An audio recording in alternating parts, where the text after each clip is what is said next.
Hi hello welcome back to my channel smart Ammu vlogs. అందరు ఎలా ఉన్నారు, బాగున్నారా? ఈరోజు మనం వచ్చేసి వెజిటేబుల్ పులావ్ చేసుకుందాము. దీనికి కావాల్సిన ఇంగ్రీడియంట్స్ వచ్చేసి ఆల్ వెజిటేబుల్స్ అనమాట. నా దగ్గర ఉన్నాయి, నేను తీసుకున్నాను. మీ దగ్గర ఇంకా ఎక్కువ ఉన్నా పర్లేదు, అవన్నీ చూసి యాడ్ చేసుకోండి. ఇందులో కుక్కర్లో చేస్తున్నాను నేను.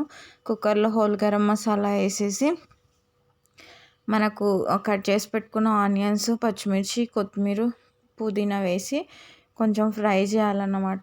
ఒక్కసారి ఇలా ట్రై చేయండి, చాలా బాగుంటుంది. మనకు కర్రీ అవసరం లేదు, జస్ట్ పెరుగు ఉంటే సరిపోతుంది. దాంతోపాటు రైతాతో పాటు ఈజీగా తినేయచ్చు, ఈజీగా డైజెషన్ అవుతుంది.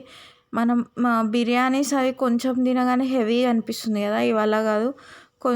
ఎంత తిన్నా అసలు సాఫ్ట్గా ఉంటుంది, పొట్ట కూడా లైట్గా ఉంటుంది. ఒకసారి ట్రై చేయండి. సో ఇక్కడ నేను అన్నీ వేసి అల్లం వెల్లుల్లి పేస్ట్ కూడా వేసేసి ఆల్ వెజిటేబుల్స్ వేసి బాగా ఫ్రై చేసుకున్నాను. తర్వాత తగినంత ఉప్పు, కొంచెం వెజిటేబుల్స్ ఫ్రై కావడానికి ఉప్పు, పసుపు, కారం వేసేసాను.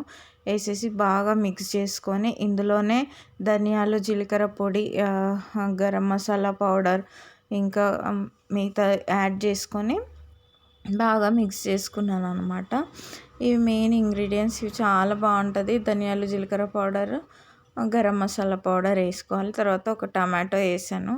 టమాటో కూడా ఫ్రై అయిన తర్వాత మనము ఇందులోనే కసూరి మేతి కూడా యాడ్ చేసుకోవాలి.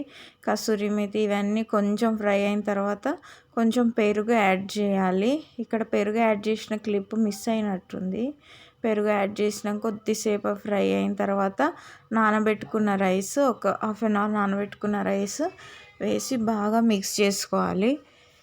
బాగా మిక్స్ చేసేసి ఒక 5 minutes లో ఫ్లేమ్లో పెట్టి వదిలేసేయాలి, ఆ మసాలా అంతా రైస్కి పట్టేటట్టు. తర్వాత వచ్చేసి మనకు 1 cup రైస్కి 1.5 cup వాటర్ వేయాలి. ఎందుకంటే కుక్కర్లో చేస్తున్నాం కదా, మరి ఎక్కువ వేసేస్తే మెత్తగా అయిపోతుంది అనమాట. కొంచెం చూసి వేసుకోవాలి. ఇవన్నీ వేసి మనకు ఇప్పుడు కరెక్ట్గా సాల్ట్ సరిపోయిందా లేదా చూసుకోవాలి. నాకైతే సాల్ట్ సరిపోలేదు, కొంచెం యాడ్ చేశాను లైట్గా. యాడ్ చేసిన తర్వాత ఇందులోనే నిమ్మకాయ పిండుకోవాలి. నిమ్మకాయ తర్వాత నెయ్యి యాడ్ చేసుకోవాలి. ఆ క్లిప్స్ మిస్ అయిపోయినాయి, సేవ్ చేసిన అనుకున్నా, సేవ్ అవ్వలేదు. సో ఫైనల్గా మన వెజిటేబుల్ పులావ్ అనేది రెడీ అయిపోయింది. చూసారా ఎంత బాగుందో, కలర్ఫుల్గా విత్ కీరాతో తింటే చాలా టేస్టీ యమ్మీగా ఉంది. ఒకసారి మీరు కూడా ఇంట్లో ట్రై చేయండి.